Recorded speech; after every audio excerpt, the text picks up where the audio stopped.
안녕하세요. 부산에서 아들을 키우면서 살고 있는 40대 여성입니다. 저는 오늘 돈 욕심과 바람기로 똘똘 뭉친 시누이와 시어머니 때문에 겪게 된 기막히고 어이없는 사연을 말씀드리려고 글을 올립니다. 저희 시누이와 시어머니는 이성과 상식이란 수준을 벗어나 버렸죠. 이곳을 알고 난 뒤에 자주 들리면서 여러 사연들을 보았지만 제 시어머니와 시누이만큼 납득이 안 되는 짓을 저지른 쓰레기 같은 인간들은 없을 겁니다. 세상에 이런 미친 생각을 하는 인간들이 버젓이 살아있는데 아무도 모르고 있다는 사실이 억울하네요. 부족한 글이지만 끝까지 읽어주시기를 부탁드리며 지금 생각해도 꿈을 꾼 것처럼 믿어지지 않는 이야기를 시작하도록 하겠습니다. 저는 초등학교에 들어갈 무렵에 아버지가 돌아가시고 홀어머니 밑에서 어렵게 자랐습니다. 그래서 돈이 없으면 얼마나 비참한지 몸으로 겪어가면서 학창 시절을 보냈죠. 저는 초등학교를 다닐 때부터 학교에 내야 하는 돈을 제때 낸 적이 한 번도 없었습니다. 선생님이 여러 가지 명목으로 돈을 내라는 고지서를 나눠줄 때면 저는 풀이 죽어서 집에 와야만 했고 고지서를 본 엄마는 한숨을 푹 쉬시곤 하셨죠. 고등학교를 졸업한 뒤에는 1년간 알바를 하면서 등록금을 마련해서 대학에 들어갔습니다. 대학을 다니면서 공부와 알바를 항상 병행해야 해서 고달픈 생활을 이어나갔습니다. 그런데 대학을 졸업할 무렵에 엄마마저 세상을 떠나고 마셨어요. 저희 엄마가 당뇨가 있다는 진단을 받았지만 돈 문제로 약을 먹지 않고 버텼거든요. 몇 년이 지나자 망쳤고 다른 장기들도 차례로 제 기능을 잃어갔습니다. 그제서야 엄마가 병원을 찾았지만 치료 시기를 놓쳐버려서 제가 취직을 해서 사회생활을 하는 모습을 보지 못하고 안타깝게 세상을 떠나고 마셨습니다. 남편은 대학을 졸업한 후에 들어간 직장에서 만나게 되었죠. 저희 남편은 유독 말이 없고 과묵한 성격이었습니다. 그래서인지 아직도 남편을 처음 만난 날이 생각나네요. 처음 입사 후 배치된 부서에서 동료들과 인사를 나누던 때였습니다. 다들 반갑게 웃으면서 저를 환영해 주더라고요. 이야, 이게 몇 년 만에 보는 신입이야? 철진 씨가 드디어 막내 자리를 넘겨주게 되었네? 제가 어색하게 인사를 건네고 조용히 하는 말들을 들어보니까 2년 만에 처음으로 신입 직원이 들어온 것 같더군요. 그더라 직속 선배인 남편에게 먼저 인사를 건넸습니다. 안녕하세요. 한정혜라고 합니다. 앞으로 잘 부탁드려요. 신입이 그러면 최소한 통성명을 하면서 악수라도 청할 텐데 제 남편은 자리에 가만히 앉아서 웃기만 했습니다. 처음에는 남편이 제가 마음에 안 들어서 저러나 싶었는데 다른 여직원들 말을 들어보니 그게 아니었습니다. 철진 씨, 원래 말이 없어. 누가 말 걸어도 딱 필요한 말만 하거든. 난 처음에 벙어리인 줄 알았다니까. 여직원들은 과묵하고 내성적인 남편을 두고 목석 같다고 하면서 그다지 좋아하지 않았지만 저는 참새처럼 짹짹거리는 남자보다 눈길이 갔습니다. 남편처럼 진중하고 입이 무거운 남자가 이상형이었거든요. 그렇게 시간이 지나면서 업무에 손이 익었고 남편과 같이 업무를 하는 일도 생겼습니다. 저와 남편은 한 팀이 되어서 일을 할 때 유난히 손발이 잘 맞았습니다. 프로젝트를 같이 할 때도 손발이 척척 잘 맞았죠. 다른 사람들과 일을 할 때에 좀처럼 웃지 않던 남편도 저와 업무를 할 때에는 미소를 지으면서 저를 보고 있다가 눈이 마주치곤 하였습니다. 저도 남편과 같이 일을 할 때면 왠지 마음이 편해졌고요. 그러다 3년이 지난 어느 날 제 책상 위에 손편지가 하나 놓여 있었습니다. 읽어보니까 남편이 쓴 편지더군요. 저를 향한 남편의 애틋한 마음이 느껴져서 편지를 읽으면서 저절로 미소가 지어졌습니다. 그걸 이상하게 생각한 다른 여직원이 등 뒤에서 편지를 훔쳐봤더라고요. 갑자기 호들갑을 떨면서 소리를 지르길래 저도 깜짝 놀랐습니다. 어머, 이게 뭐야? 러브레터 아니야? 세상에 80년대도 아니고 아직도 이런 걸로 사랑 고백하는 사람이 있어? 저는 민망해서 아무 말도 안 하고 자리에 앉았지만 여직원들이 수군거리는 소리가 들렸습니다. 하지만 집에 가서 남편에게 정성을 들인 답장 편지를 썼죠. 편지 내용은 저와 사귀고 싶어 하는 남편의 마음을 받아들인다는 내용이었습니다. 3년 넘게 같이 일하면서 저도 남편에게 호감을 가지고 있었거든요. 그 뒤로 남편과 저는 다른 직원들도 알아보는 사내 커플이 되었습니다. 회사에서 교제 중인 커플이라고 말하면 다 저희를 지목할 정도로 오래 사귀었죠. 2년 정도 교제하다 보니 결혼 이야기가 나왔습니다. 하지만 결혼 전에 시어머니를 만나면서 행복한 결혼 생활을 꿈꿨던 저의 환상이 박살나버렸습니다. 시어머니는 돈 욕심이 유난히 많았는데 제가 가진 것 없는 고아라는 걸 알자 엄청나게 무시했는데요. 뭐? 집안에 단 한 푼도 없어?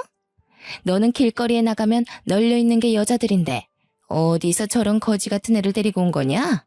세상에, 제대로 된 혼수 받을 생각은 아예 접어야겠구나. 아휴, 내 팔자야. 시어머니는 첫 대면부터 저를 대놓고 구박해서 기가 죽게 만들었습니다. 남편은 극성맞은 시어머니의 말에 대꾸조차 안 하더라고요. 그래도 저는 남편을 사랑했기에 포기할 수 없었습니다. 시어머니가 저를 어떻게 생각하든 저희들은 결혼을 했고 분가를 해서 살게 되었죠. 결혼 후에 느끼게 된 거지만 남편은 이상하게 시어머니와 있으면 말이 더 없어졌어요. 워낙 말이 없는 사람이라서 그럴 수도 있다고 넘겼지만 시어머니와 시누이와는 거의 말을 섞지 않았죠. 그에 비해 시어머니와 시누이는 수다스러울 정도로 말이 많았습니다. 시어머니께서 저희 집에 자주 들리셨는데 그때마다 잔소리를 잔뜩 늘어놓으셨어요. 얘야, 직장 다닌다는 핑계로 살림은 아예 안 하는 거니? 집이 돼지우리도 아니고 이게 뭐냐? 죄송해요. 요즘 일이 바빠서 청소를 제대로 못했어요. 여자가 청소를 제대로 못했다는 게 말이 되니? 빨래는 잔뜩 처박아 놓고 뭐 하는 거냐? 이따위로 살림할 거면 당장 직장 때려치워. 시어머니는 기숙사의 노처녀 사감처럼 저를 쥐잡듯이 몰아세웠습니다. 그러니 직장에서 퇴근을 하고 와도 시어머니가 언제 들이닥쳐서 검열을 할지 몰라서 마음이 늘 불안했어요. 그런데 퇴근을 한 남편은 시어머니가 말을 걸어도 대꾸조차 하지 않았고 고개만 끄덕였습니다. 여보, 나 진짜 힘들어. 어머님이 맨날 찾아와서 이래라 저래라 하는데 피곤해 죽겠어. 당신이 오지 말라고 말해봐. 그리고 당신은 왜 집에 오면 말을 안 해? 어머님하고는 완전 딴판이야. 그냥 피곤해서 그런 것뿐이야. 엄마나 해주가 하는 말은 신경 쓰지 말고 그냥 흘려들어. 당신은 나만 믿고 살면 돼. 당신은 옆에서 듣고만 있으면서 뭘 믿고 살라는 거야? 당신이 중간에서 중재를 해줘야 내가 숨 쉬고 살지. 남편은 결혼 후 손아래 시누이까지 저를 무시한다는 사실을 알고 있었습니다. 시누이는 남편보다 먼저 결혼을 했지만 바람을 피우다 이혼을 당하고 친정으로 쫓겨나서 시어머니 집에 얹혀 살고 있었습니다. 불륜을 저지른 시누이 덕분에 남편은 자기가 가지고 있던 돈까지 털어서 위자료를 물어줬다고 하는데요. 그런데도 시누이는 제게 미운 시누이 노릇을 하려고 들었습니다. 그런 면에서 보면 시누이가 시어머니보다 더 악질이었죠. 그런 집안에서 어떻게 버텼는지 몰라도 1년이 지난 뒤 저도 아들을 낳게 되었습니다. 그런데 아들이 100일을 넘길 무렵부터 남편이 부산에 있는 지사로 발령이나 주말 부부 신세가 되어버렸죠. 신혼이었지만 회사 일이 먼저이니 어쩔 수 없는 부분이었습니다. 제가 시기를 좀 미룰 수 있냐고 물어보기도 했는데요. 육아하면서 내가 일을 어떻게 다 해. 당신이 있어야 직장도 다니지. 나 이제 회사로 복귀하지 말라는 말이야? 좀 나중에 발령 갈 수는 없을까? 나도 그럴 수 없으니까 그렇지. 이번에 발령 가면 거리가 멀어서 자주 못 올라올 거야. 내가 없어도 성진이 잘 돌보고 당신도 몸 조심하고 잘 지내. 결국 남편이 지방에 내려가자 신이 난 건 시누이였어요. 그전에는 집에 와도 남편이 퇴근하기 전에 시댁으로 가곤 했는데 이제는 하루가 멀다 하고 집으로 와서 저를 몸종처럼 부리면서 잔소리를 늘어놓았어요. 그리고 자기 집처럼 자고 가는 일도 다반사였죠. 게다가 주말이면 친구들을 데리고 쳐들어와서 파티를 한다면서 난장판을 만들었습니다. 심지어 어떤 날은 남자친구를 데리고 오기도 했어요. 어처구니 없었지만 싫은 소리를 했다가는 시어머니에게 그대로 일러바칠 게 뻔해서 꾹 참았습니다. 시누이는 시어머니를 닮아서 남자들이 혹할 정도로 얼굴이 반반한 편이었습니다. 결혼을 한 유부녀였을 때도 바람을 피웠는데 이제는 걸릴 것 없는 돌싱이니 그야말로 자유로운 영혼이 되어서 여러 남자들과 어울려 놀았죠. 남자친구를 데리고 온 시누이는 저희 집을 모텔로 착각했는지 저와 아들이 있는데도 방 안에서 낄낄거리며 낯뜨거운 짓거리를 했습니다. 제가 일부러 인기척을 내도 그딴 짓을 서슴없이 해서 결국 문을 두드리며 소리쳤습니다. 혜주야, 어린 조카가 있는데 무슨 짓이야. 네가 어떤 남자를 만나든 상관 안 하는데 지금 남자랑 놀 생각이면 모텔로 가. 언니, 내가 뭘 어쨌다고 이래? 오빠가 집에 없으니까 허전해서 나한테 심술 부리는 거야? 그럼 언니도 남자 만나. 뭐? 나보고 바람피라는 거야? 그러라고. 설마 오빠한테 나 말하려고? 그럼 내가 먼저 선수 쳐야겠다. 오빠 와이프가 바람피고 있어요. 라고. 왜 있지도 않은 말을 지어내? 마음대로 남자들 데려온 건 너잖아. 그럼 무릎이라도 꿇어봐. 지금 무릎 꿇고 빌면 오빠한테 말 안 할게. 내가 무릎 꿇을 것 같아? 네가 말한다고 우리 남편이 믿을 것 같아? 믿게 만들면 되지. 내가 요즘 어떤 남자를 만나는 줄 알아? 엄청난 돈줄을 만나고 있거든. 재산이 무려 200억이래. 요즘 돈 있으면 다 되는 거 알지? 기다려봐. 없는 죄도 만들어줄게. 제가 아무리 목소리를 높여봐도 시누이는 말 같지도 않은 소리를 했어요. 진짜로 남편에게 제가 바람피고 있다고 말하려고 하길래 결국 무릎을 꿇고 말았습니다. 시누이가 절 골탕 먹이려고 어떻게든 증거를 만들어내서 복수할 것 같았거든요. 그런데 시누이가 진짜로 돈줄이라는 남자를 데려와서 재혼할 거라고 하더군요. 시누이의 재혼남은 시어머니의 고등학교 동창이었습니다. 동창회에 갔다가 그걸 알게 된 시어머니는 화가 머리끝까지 나서 아버지 뻘되는 자기 동창과 재혼하겠다는 시누이의 머리채를 휘어잡았습니다. 그리고 동네가 떠나가라 미친년이라고 욕을 퍼붓더라고요. 뭐? 네가 누구랑 결혼을 한다고? 네가 미쳐도 아주 더럽게 미쳤구나. 어디 남자가 없어서 애비뻘되는 늙은이하고 재혼을 하려고 들어. 엄마, 이거 놓고 내 말 좀 들어봐. 다 이유가 있다고. 머리채를 잡힌 시누이가 변명을 하려고 했지만 이성을 잃은 시어머니는 시누이의 뺨을 때리면서 난리를 쳤습니다. 듣기 싫어. 다리 몽댕이 분질러 놓기 전에 그 남자와 재혼하겠다는 생각은 당장 집어치워. 정신 나간 딸년 때문에 내 동창을 사위로 들일 생각 없다. 내가 부끄러워서 어떻게 얼굴을 들고 다니란 말이야. 엄마, 그 남자 재산이 얼만지 알아? 자그마치 200억이 넘는다고. 시어머니가 흥분해서 시누이 말을 들어주지 않자 시누이가 결국 고함을 질렀습니다. 그 말을 들은 시어머니는 그대로 굳어버렸죠. 뭐? 200억? 그게 정말이야? 직접 눈으로 확인했어? 그렇다니까. 내가 직접 이 두 눈으로 봤다고. 빌딩도 몇 채 있고 통장에 있는 돈도 어마어마했어. 그런 사람이 널 좋아한다고? 너랑 결혼한대? 진심으로? 시어머니는 시누이 재혼 상대의 재산이 200억이란 말에 봉잡았다고 자기 일처럼 좋아라 했어요. 시어머니와 동창들은 재혼남이 별 볼 일 없는 사업을 하고 있는 걸로 알고 있었거든요. 그동안 그 남자는 자기가 하는 사업과 재산을 숨겨왔던 거죠. 엄청난 재력가라는 사실이 알려지면 시어머니 같은 동창들이 빌붙으려고 들까봐 그랬던 것 같아요. 걔는 왜 그런 걸 숨기고 있었대? 어쩌다 내 동창을 만나게 된 거야, 응?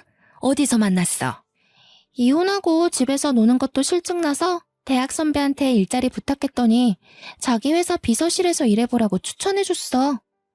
신우이의 대학 선배가 재혼남이 운영하는 회사의 기획실에서 근무하고 있었다고 합니다. 신우이가 일자리를 알아봐 달라고 하자 신우이가 예뻐서 비서 자리를 추천해줬나 보죠.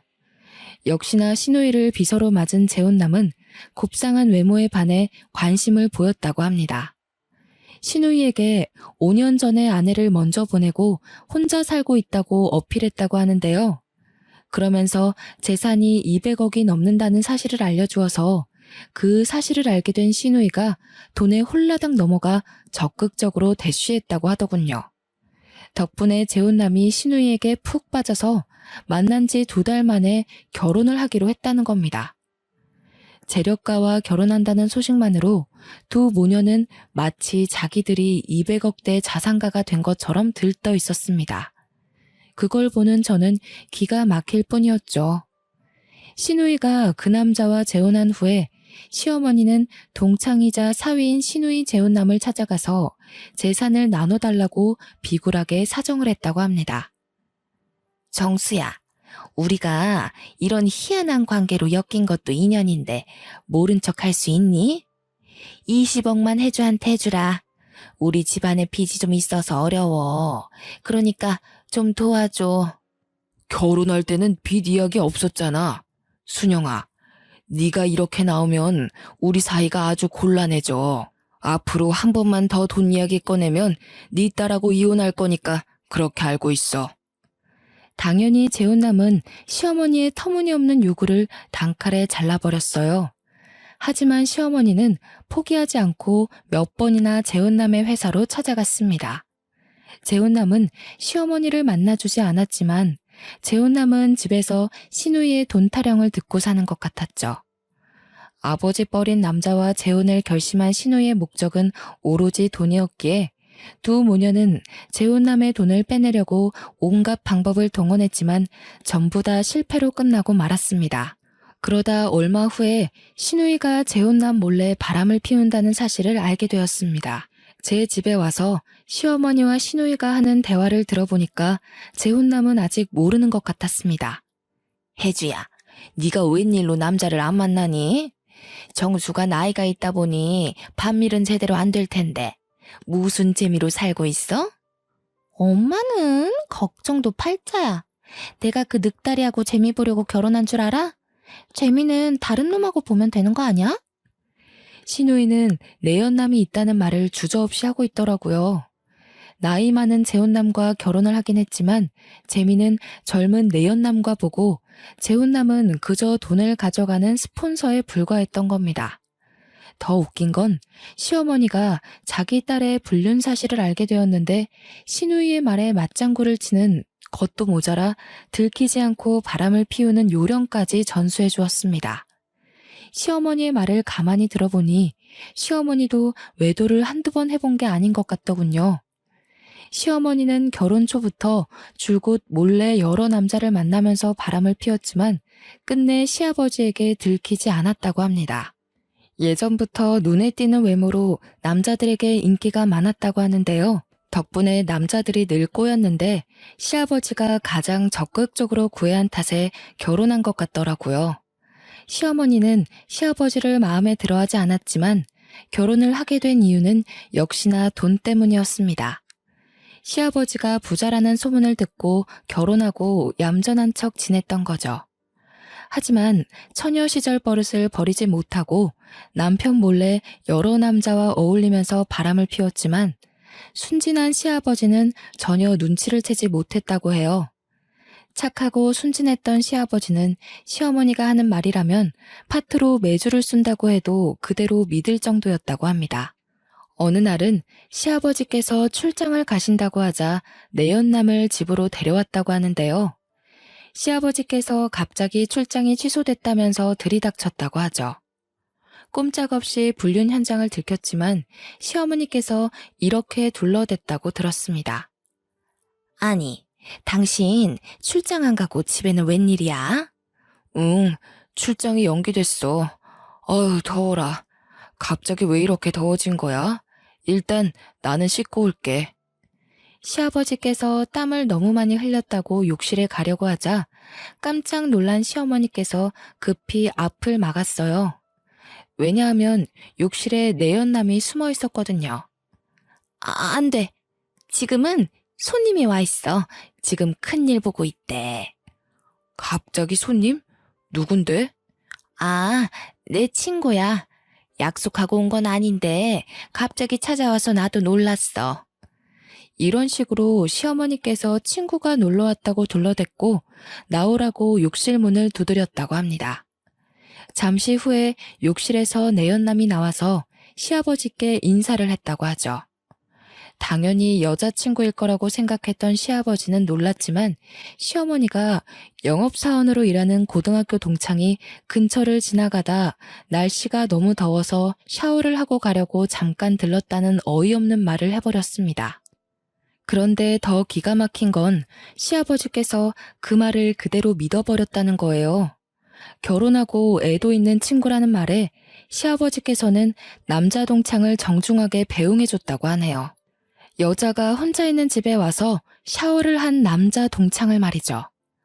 그런 낯뜨거운 과거를 무용담처럼 자랑스럽게 늘어놓는 시어머니를 보고 있으니 제가 다 창피했습니다. 시누이의 바람기는 시어머니께 물려받은 것 같았어요. 시아버지는 아내의 불륜을 까맣게 모른 채 세상을 떠났다는 게 아직도 분하네요.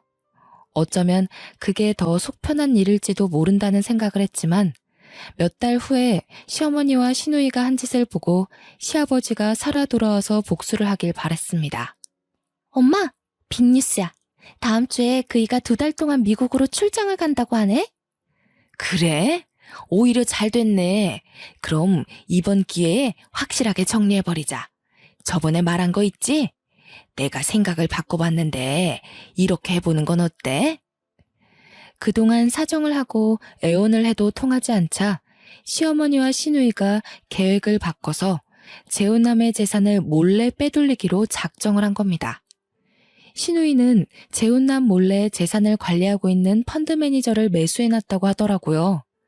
재혼남이 미국으로 출국 간 사이에 서류를 위조하고 매수해놓은 펀드 매니저와 함께 재산을 모두 처분하고 도망을 갈 엄청난 음모를 꾸몄던 거죠. 그리고 재혼남이 미국으로 출장을 떠나자 두 모녀는 본격적으로 행동을 시작했어요. 하지만 그 말도 안 되는 작전은 시작도 하기 전에 물거품이 되어버리고 말았습니다. 사흘 뒤에 제가 재혼남과 같이 시댁에 나타나서 두 모녀는 아무것도 하지 못했거든요. 두 분 다 모르셨죠? 사실 이 분은 돌아가신 제 아버지 친구분이세요. 제가 사진 한 장을 던져놓으니까 시누이와 시어머니가 허겁지겁 그 사진을 주워서 보더군요. 그 사진은 제가 고등학교 다닐 때 아저씨와 같이 찍은 사진이었습니다. 그걸 본 두 모녀가 사색이 되더니 입도 열지 못하였습니다. 아버지와 아저씨는 모두 가난한 집에서 태어나서 시장 뒷골목에 싸구려 월세방이 모여있는 빈민들이 사는 동네에서 태어나 함께 자란 단짝 친구였습니다. 고등학교를 졸업하고 아버지는 공장에 들어가서 일을 하셨고 아저씨는 아는 선배 밑에 들어가서 장사를 시작하느라 연락이 뜸해지셨죠. 엄마를 만나서 결혼을 하고 저를 낳은 뒤에 비록 가진 건 없었지만 나름 행복하게 살았는데 아버지가 공장에서 일을 하다 사고를 당해서 세상을 떠나시게 되었는데요. 그 소식을 들은 아저씨는 바로 달려와서 경황이 없는 엄마를 대신해서 아버지의 장례 준비를 맡아서 해주셨습니다. 그 뒤에도 수시로 저희 집에 들러서 엄마와 저를 챙겨주셨고 저의 후견인을 자처해 주셨어요. 그때부터 저는 아버지 친구분을 아저씨라고 부르며 가깝게 지냈던 겁니다. 아저씨는 집에 들릴 때면 엄마에게 항상 돈을 줬습니다. 엄마는 패기치기 싫어서 거절했지만 아저씨는 억지로 엄마 손에 돈을 쥐어주었습니다. 재수씨, 거절하지 말고 그냥 받으세요. 제가 아직 자리 잡지 못해서 많이 못 드리지만 꼭 성공해서 나중에 재수씨가 많이 도와드릴게요. 아이고, 이렇게까지 안 해주셔도 되는데 너무너무 감사해요.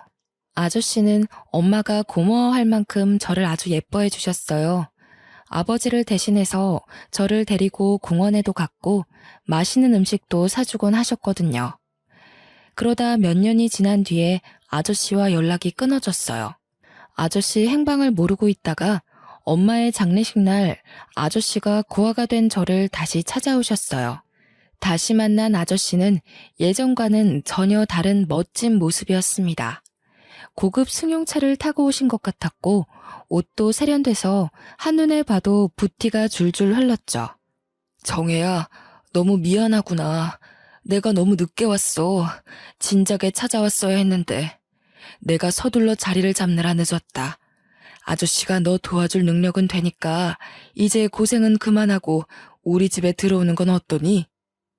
아저씨는 저와 연락이 끊어질 무렵부터 같이 장사를 하던 선배 밑에서 독립해서 사업을 시작했고 죽을 고생을 해가면서 노력한 끝에 사업가로 성공하셨다고 하시더라고요.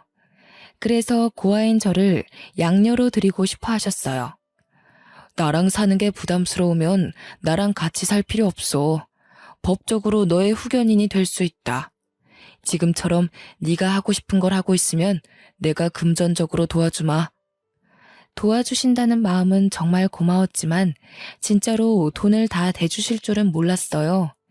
제가 그래주시면 열심히 살겠다고 하니까 아저씨는 등록금을 벌려고 힘들게 일하고 있는 저를 안쓰럽게 생각하셔서 등록금과 생활비를 지원해 주셨어요. 하지만 저는 그 도움들을 쭉 거절해왔죠. 친가나 외가 쪽도 아닌 완전한 남이 저를 도와준다는 것 자체가 부담이었어요. 언젠가 다 갚아야 하는 돈이라고 생각해서 아저씨를 만날 때마다 마음만 받겠다고 말하였습니다. 아저씨, 항상 걱정해 주셔서 감사해요. 하지만 저는 괜찮으니까 신경 쓰지 않으셔도 돼요. 제 인생이 망하더라도 혼자 힘으로 헤쳐나가고 싶어요. 정말 기특하고 장하구나. 내 도움이 부담스럽더라도 너 혼자 감당할 수 없는 일이 생기면 언제든지 연락해라. 아저씨가 도와줄게. 그 말과 함께 명함을 주고 아저씨는 더 이상 제게 연락하지 않으셨죠. 저는 고민하다가 아저씨가 준 명함을 서랍 깊숙한 곳에 넣어두었습니다. 아무래도 아저씨 연락처를 가지고 있으면 조그만 문제가 생겨도 아저씨에게 도움을 청할 것 같았거든요. 그렇게 저는 낮에는 학교를 다니고 밤에는 일을 하는 생활을 계속해왔어요. 그런데 한두 달에 한 번씩 제가 살고 있는 자취방으로 편지가 왔습니다. 아저씨가 보내는 격려의 편지였어요. 물론 편지와 함께 얼마간의 돈이 들어있었습니다. 많은 액수가 아니어서 그냥 고맙게 썼었죠. 그러다 시누이가 재혼 상견례를 할 때 아저씨를 17년 만에 다시 만나게 되었던 겁니다. 눈이 마주치자마자 서로 놀란 눈치였지만 저는 삼촌의 눈을 피했어요. 물론 저는 속으로 꿍꿍이가 있었기 때문에 그랬습니다. 나중에 몰래 아저씨에게 결혼하지 말라고 말하려고 했는데 아저씨가 먼저 화장실을 다녀오는 제 팔을 잡고 사람들이 없는 곳으로 데리고 갔습니다. 정혜야, 너 나 못 알아보겠니? 네가 아저씨라고 부르면서 잘 따랐잖아. 이제 정혜 너도 가정을 잃었구나. 늦었지만 축하한다. 네 아버지가 이 모습을 봤어야 하는 건데. 아저씨는 제가 못 알아봤다고 서운해하는 것보다 어느새 다 커서 애엄마가 된 저를 보면서 감격의 눈물을 흘리셨어요. 그날 저는 저희들의 관계를 시댁 식구들에게는 절대 비밀로 하자고 하고 나중에 이유를 말해주겠다고 했어요. 아저씨도 이유를 궁금해하셨지만 비밀을 지키겠다고 약속했죠. 그래서 저희들의 관계를 전혀 모르고 있었던 두 모녀는 제가 있는 자리에서 아저씨에 대해 막말을 했고 시누이는 자신의 불륜을 신이 나서 까발렸던 거예요. 거기에 한술 더 떠서 아저씨의 펀드 매니저를 매수하고 서류를 조작해서 전 재산을 빼돌리려는 계획까지 다 말했던 겁니다. 저는 그 인간들을 그냥 내버려뒀다가는 아저씨가 큰 낭패를 볼 거라고 생각해서 시어머니와 시누이가 하는 대화를 모두 녹음해뒀습니다. 제가 그 증거들을 들이밀자 그 인간들은 아무 말도 못하고 그 자리에 주저앉더군요. 그런데 그때 시어머니께서 충격적인 태도를 보였습니다. 나는 우리 딸이 하라는 대로 한 거다. 나는 인연한테 정신 차리라고 몇 번이나 말했어. 어떻게 남편을 배신하고 재산을 빼앗을 생각을 하냐고. 엄마, 미쳤어? 엄마가 언제 그랬어? 엄마 목소리 녹음된 거 안 들려? 엄마가 얼른 하자고 부추겼잖아. 너 머리가 어떻게 된 거 아니니? 이 애미를 감방 보낼 셈이야? 난 그런 적 없어. 그럼 딸을 감방에 보내려고? 이 노인네가 치매 걸렸나? 어떻게 나한테 이럴 수 있어? 시누이가 보내차서 시어머니를 치매 노인 취급한 것도 모자라 욕짓거리를 내뱉더라고요. 시어머니도 그런 시누이에게 쌍욕을 하더니 갑자기 시누이 머리채를 잡아챘습니다. 뭐 어쩌고 저째? 내가 너 같은 것을 배 아파서 낳았다는 게 말이 안 된다. 차라리 낳지 말걸. 자식 잘못 낳아서 깜빵 가게 생겼잖아. 책임져. 책임지라고. 뭘 책임져? 엄마가 책임져야지. 엄마가 괜찮다며 아무도 모를 거라며. 네가 멍청하게 나불대서 그런 거 아니야. 난 평생을 바람펴도 안 걸렸어. 너만 아니었으면 안 걸렸다고. 자랑이다. 바람핀 게 자랑이라고. 그래, 잘 생각해보니까 내가 한 남자한테 정착 못한 것도 엄마 탓이네. 피가 더러워서 그랬어. 이게 다 엄마 때문이라고. 네가 바람핀 게 내 잘못이라고? 그래, 다 내 잘못이니까 너 죽고 나 죽자. 시어머니가 소리를 지르면서 시누이를 때리고 발로 차는데 시누이도 지지 않았습니다. 모녀지간이 주먹질하고 쥐어뜯는 모습을 보고 어안이 벙벙해졌죠. 저희가 부른 경찰이 오니까 그제야 정신을 차렸는지 무릎까지 꿇고 눈물을 흘렸지만 받아주지 않았습니다. 아저씨는 자기를 속이고 바람을 피우면서 돈을 빼돌리려고 한 시누이를 절대 용서해주지 않았어요. 쌍욕하면서 부모 팰 때는 언제고 용서해달라고? 네가 돈에 미쳐서 정신이 나갔구나. 너 같은 년은 제대로 혼줄 나봐야 해. 너 고소해서 하루아침에 빈털터리로 만들어줄 테니까 딱 기다리고 있으라고. 오빠, 고수라니. 우리 이런 사이 아니잖아. 나 사랑한다고 할 땐 언제고 이러기 있어? 오빠, 내 말 좀 들어봐. 나는 엄마가 하라고 해서 했어. 엄마가 날 조종한 거라고. 조종? 네 목소리 녹음된 건 어떻게 할 건데? 나 몰래 재산 빼돌리자고 한 목소리 딱 네 목소리 아니야? 조작된 거야. 이건 아니야. 엄마 목소리라고. 다시 잘 들어봐. 어? 조작되긴 개뿔. 달라붙지 마. 너랑 다시 잘해볼 생각 전혀 없으니까. 아저씨가 그날 바로 시누이에게 거액의 이혼 소송을 준비해서 진행했고 시어머니는 사문서 위조 혐의로 경찰에 넘어가 버렸습니다. 저희 남편은 시누이가 바람을 피웠다가 또 이혼당했다는 소식을 듣고 서울에 올라왔죠. 그러자 시누이와 시어머니가 구세주를 만난 것처럼 도와달라고 남편에게 매달렸습니다. 철진아, 잘 왔다. 내가 전화를 몇 통이나 했는데 이제 오니? 우리 딸이랑 결혼한다는 놈이 날 감옥에 넣어버린다고 하더라. 네가 도와주지 않으면 나 진짜 깜빵 가게 생겼다. 제발 엄마 좀 살려줘. 그런데 남편이 뜻밖의 말을 꺼내기 시작했습니다. 엄마, 솔직하게 할 말이 있어. 아버지가 돌아가신 후로 나는 쭉 고아라고 생각하고 살아왔어. 엄마와 동생한테 받은 상처가 너무 컸거든. 남편은 지금껏 아내인 제게도 말하지 않고 가슴속에 꽁꽁 숨겨두고 있던 놀라운 사실을 털어놓았습니다. 남편은 시어머니가 여러 남자를 문란하게 만나면서 시아버지를 가지고 논다는 사실을 알고 있었다고 합니다.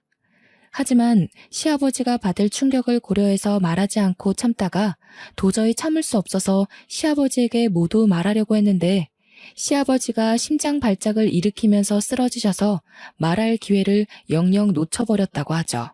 그때부터 남편은 어머니와 여동생에게 마음의 문을 닫아버렸다고 하는데요. 그러면서 입까지 같이 닫아버려서 말수가 줄어버렸다고 고백했습니다. 결혼 후에도 어머니와 여동생이 자꾸만 찾아오자 자원에서 부산에 있는 지사로 내려갔다고 해요. 자기 엄마와 여동생으로부터 벗어나서 몇 년 동안 지방에서 자리를 잡으면 저와 아들을 데려갈 생각이었다고 하더라고요. 난 한 번도 당신을 엄마라고 생각한 적 없어. 그냥 낳기만 한다고 부모가 아니야. 부모 노릇을 해야 부모지. 어떻게 그런 짓을 해놓고 난처할 때 나를 부를 수 있어? 아들, 나는 그게 아니라 외로워서 그랬어. 네 아버지가 너무 바빠서 그랬다고. 네 아버지 그렇게 정직한 사람 아니었다. 네 아버지도 바람 폈어. 바람 폈다고. 말도 안 되는 소리 하지 마세요. 우리 아버지가 바람을 폈다고요? 우리 아버지는 절대 바람 필 사람 아니에요. 네가 그걸 어떻게 아니? 내가 직접 봤다니까. 내가 이 두 눈으로 봐버렸다고. 저도 엄마가 바람핀 거 직접 봤는데 어떡하죠?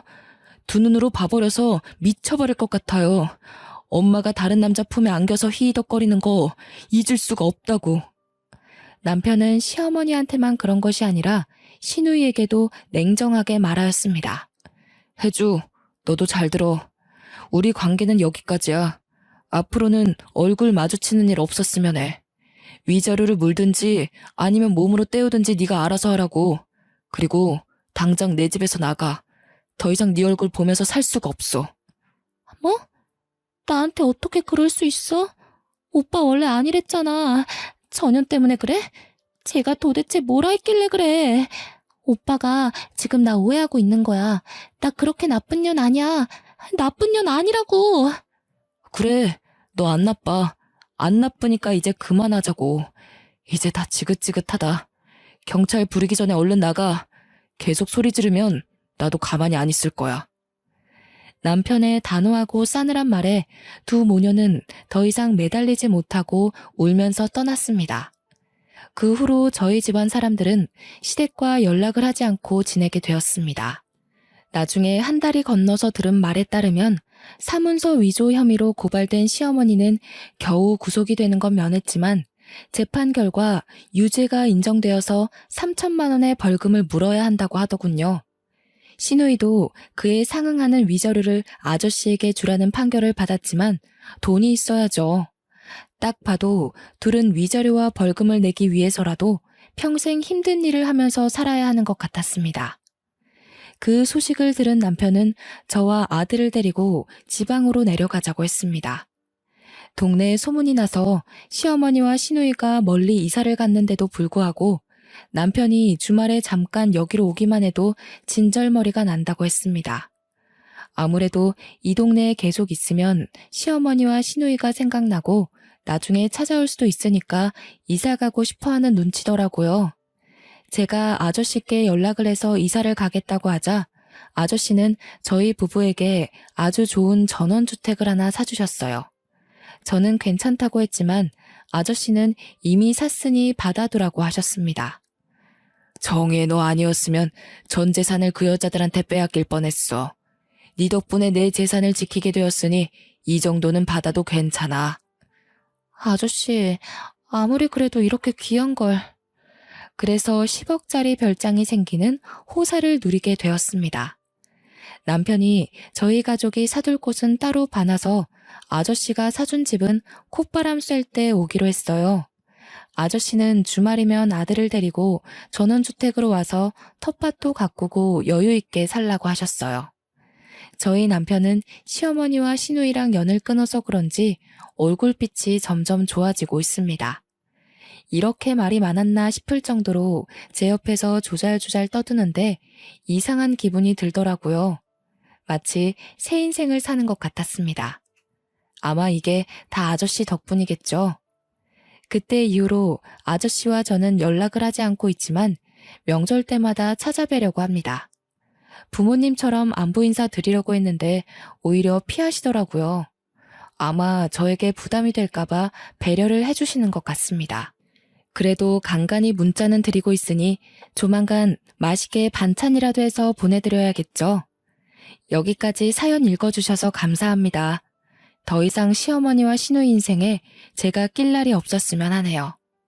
여러분은 부디 이런 복잡한 일 없이 무탄한 하루 보내시길 바랍니다.